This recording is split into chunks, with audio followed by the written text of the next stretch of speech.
November 12, 2024. The Bab al-Mandeb Strait. A narrow choke point where the Red Sea bleeds into the Gulf of Aden. 13 miles of dark water.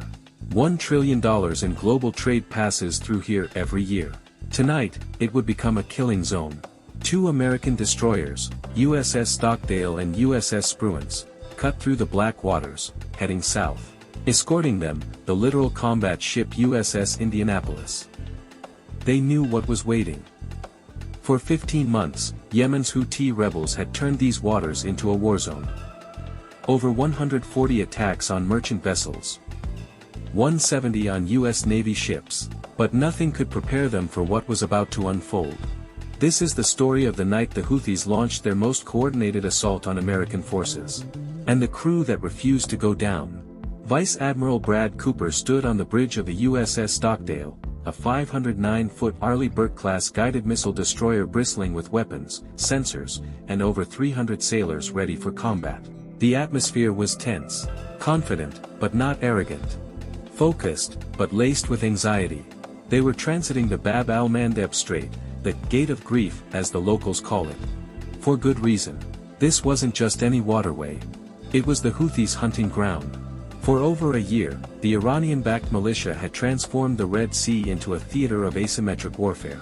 Drones, missiles, suicide boats.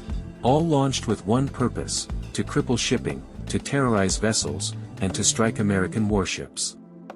And tonight, the Houthis had their sights locked. The crew of the Stockdale knew it. The sailors of the Spruance knew it. As they pushed south through the strait, every radar screen, every sensor, every pair of eyes on deck was searching the night. Then the watchstander saw it. Incoming.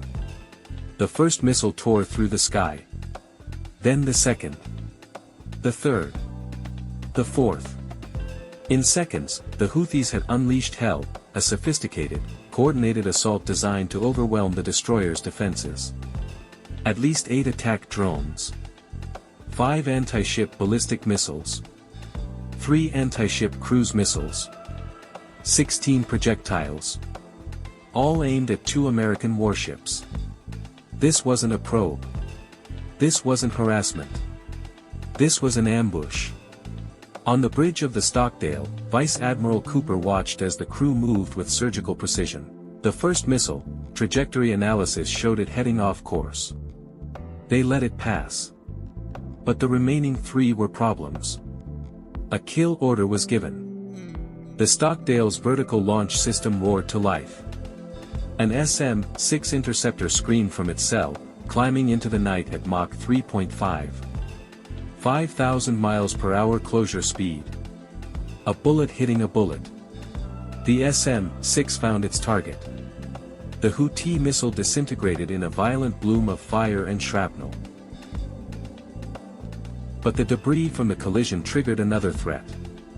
The ship's Sea Sparrow system detected fragments incoming. More American missiles launched, automatically, instinctively, clearing the sky of danger. The Houthis weren't done. 11 minutes later, sensors picked up a new signature. Anti-ship cruise missile. Sea skimming. Fast. Deadly. But the Stockdale wasn't alone. High above, F/A-18 Super Hornets from the aircraft carrier USS Abraham Lincoln, call sign Abe, were already vectoring in. The pilots locked on. Weapons free. The cruise missile never made it within 5 miles of the ship. An hour and a half later, another wave. This time, F-16 fighters under the tactical control of the USS Spruance engaged a land attack missile. Then came the drones, suicide drones, swarming in low and fast. The F-16s cut them down one by one. Meanwhile, 2 more destroyers, USS Frank E. Peterson and USS Michael Murphy, formed a protective screen around the Abraham Lincoln as its strike aircraft launched a counterpunch against Houthi infrastructure along the Yemeni coast.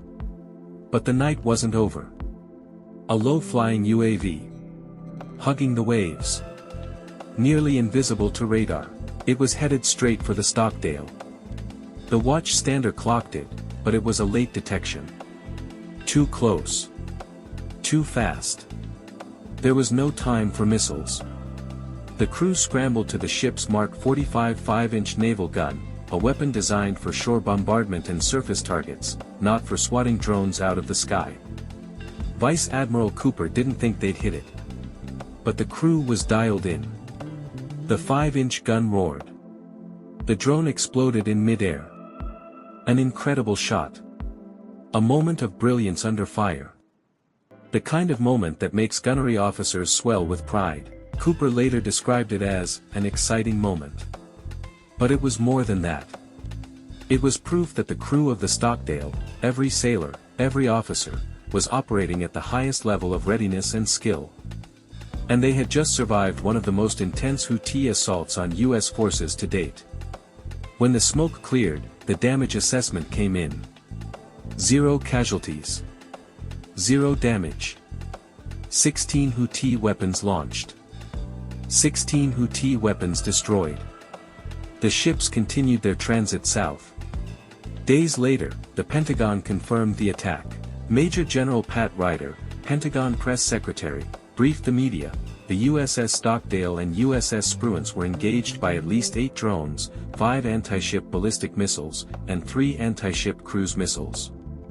The incoming fires were successfully engaged. There was no damage and no one was injured. But this wasn't an isolated incident. In the 15 months since October 2023, the Houthis had launched over 140 attacks on merchant vessels and 170 on U.S. Navy ships. They had seized 1 vessel. Sunk 2. Killed 4 sailors. But the debris from the collision triggered another threat. The ship's Sea Sparrow system detected fragments incoming. More American missiles launched, automatically, instinctively, clearing the sky of danger. The Houthis weren't done. 11 minutes later, sensors picked up a new signature. Anti-ship cruise missile. Sea skimming. Fast. Deadly. But the Stockdale wasn't alone. High above, F/A-18 Super Hornets from the aircraft carrier USS Abraham Lincoln, call sign Abe, were already vectoring in. The pilots locked on. Weapons free. The cruise missile never made it within 5 miles of the ship. An hour and a half later, another wave. This time, F-16 fighters under the tactical control of the USS Spruance engaged a land attack missile. Then came the drones, suicide drones, swarming in low and fast. The F-16s cut them down one by one. Meanwhile, 2 more destroyers, USS Frank E. Peterson and USS Michael Murphy, formed a protective screen around the Abraham Lincoln as its strike aircraft launched a counterpunch against Houthi infrastructure along the Yemeni coast. But the night wasn't over. A low-flying UAV. Hugging the waves.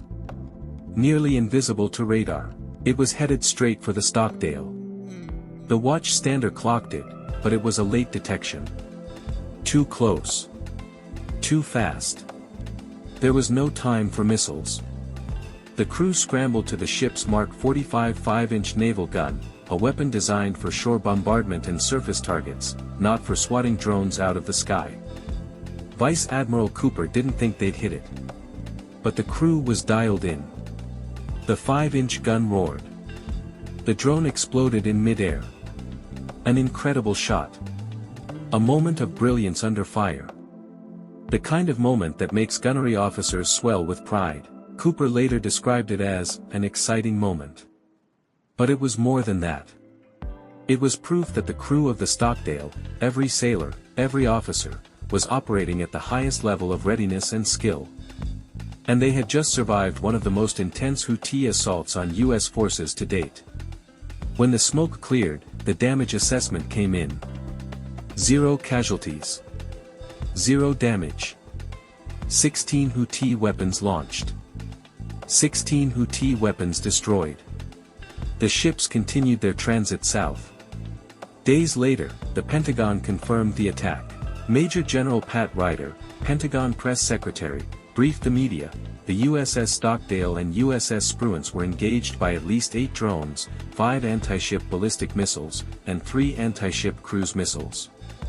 The incoming fires were successfully engaged. There was no damage and no one was injured.